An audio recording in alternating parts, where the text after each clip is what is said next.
When, Revenge doesn't work that way. when justice was... when it was done. This is... I kind of wish her to be alive at the end. Maybe she can change her mind.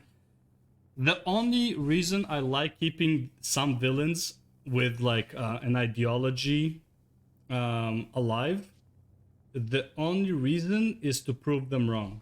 Only reason I want to prove them wrong, prove to them that like your ideology was wrong. Fuck you. Now you can die. There are some times, like for example, there's the Final Fantasy 14 character that was introduced in Bloodstorm, that her ideology was you can't beat them, you join them, you go up the ranks in order to create a better future for your people, because the thought of you can't beat them was her only reality.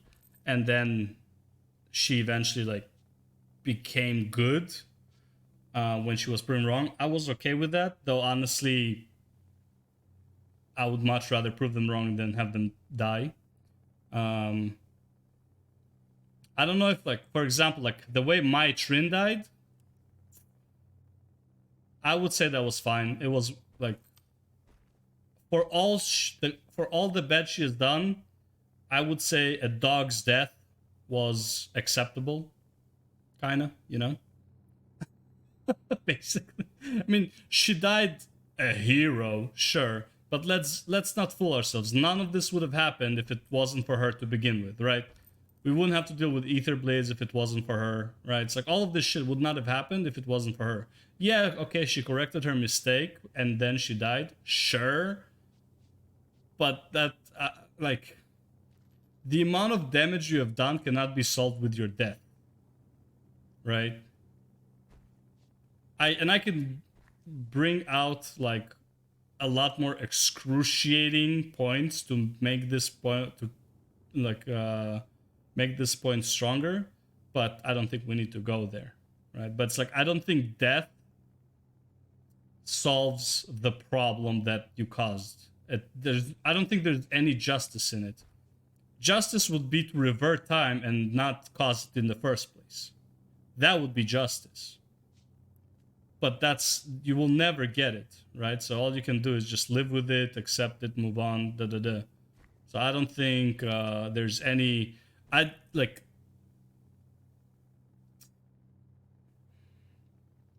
There are exceptions. For example, I would say Emet Selch in Final Fantasy XIV is an exception, because technically he was never proven wrong, and he was never really actually wrong, in a sense, right? The circumstances sucked for everyone against that, like Emet Selch killed. The circumstances sucked, but to this day, I am not gonna say that Emet Selch was actually wrong. Imagine, so like in Final Fantasy XIV, imagine instead of people that populated the world, it was like ants or something, and you are willing to kill all these ants to bring back like all the people, and you can actually bring all the people back who were alive when you were alive and bring them back and bring their souls back and all that stuff. Can you really say he's wrong about that? Yeah, he's committing mass genocide of ants, but he's saving his whole population, and that was his stake, right? The people of Eorzea, in the way he sees it, they are malformed mutation, like they're not people. Like he never, just because you can communicate with them doesn't mean that they're people, right? And again, this is going to sound very sociopathic, whatever, but from Emet Selch's perspective, I still don't think he's wrong, right? The circumstances suck for sure. I would not want to be neither in his place nor the place of like his victims. Sure, yeah, of course. The circumstances suck regardless. But two sides can be right at the same time, but because they're both right, there is a conflict and one side has to triumph. That, like, sometimes it just turns out that way. And I think that's why the Final Fantasy story was so good, because there was no true wrong. Both of them were right in what they were doing, right? You just came out on top.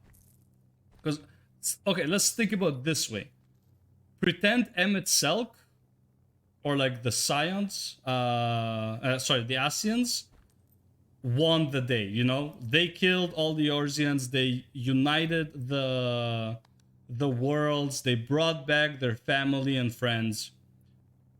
Do you think that they, like, do you think from the perspective of the survivors they're the villain? No. Of course not. They literally saved the world. Right?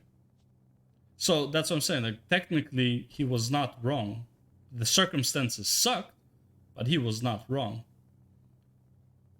Right? If you look at it just objectively without, you know, thinking like, oh, this race and whatever, it's like, what if they weren't like sentient beings? Right? It's like, yeah, everyone deserves to survive. And again, he was fighting for the survival of his people. It's just that he didn't come out on top, and that sucks. Right? Obviously, a lot of people will disagree. It's like, oh yeah, he was evil and whatever, but it's understandable and stuff like that. But it's like the reason, if you say he's evil, but it's understandable, then in my opinion, he's not necessarily evil. It's just that's just the hand he was dealt, and he acted upon it. That's my viewpoint, at least, on the whole Final Fantasy stuff, where it's like, I just don't think he was wrong. Now, what would happen afterwards with the end of days, with you know, Meteion and stuff like that? That's a different story. But you know, but he didn't know about Meteion and shit, right? It's not like he knew all that stuff until he was actually beaten and died, right?